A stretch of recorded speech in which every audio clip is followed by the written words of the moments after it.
Good morning. So, we are at the stage of the design process where we want to define a problem. And we're starting off with a topic, but we haven't defined a problem yet.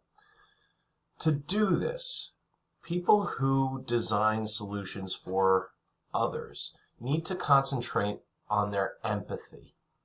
Empathy is a highly sought after skill where you put yourself in another person's shoes and you try to understand them from their perspective. So, today's task, there's two things. First thing is, there's several things. First thing is, I'm going through each of your LDL sheets to see what topics you put up.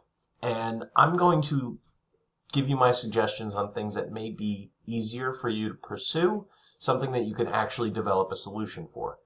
If it's something that is a little abstract or difficult to find resources, I'm not going to recommend it because that will make this tremendously more difficult and confusing for you and me.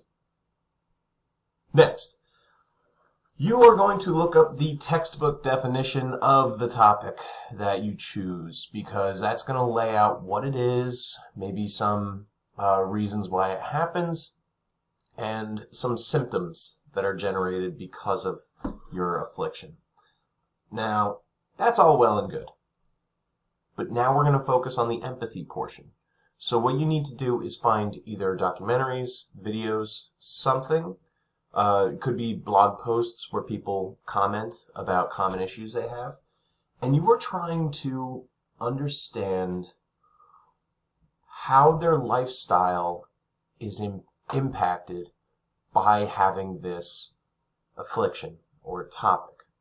So what I need from you is to generate a list of 5 common concerns that you see resounding through these message boards or videos, things that impact their life in ways that doesn't really match up with the textbook definition. Because once you can understand their problems, that's when you can start thinking about how you can develop something that will ease their life. I also want to bring up the purpose of this exercise is not to solve the problem. That's a little too big. It's not practical for us to define that as our goal. Instead, we are trying to come up with a solution that will help them with this affliction, this challenge that they have in their life. So, if you have questions, video chat is open daily, as you know, and read my comments.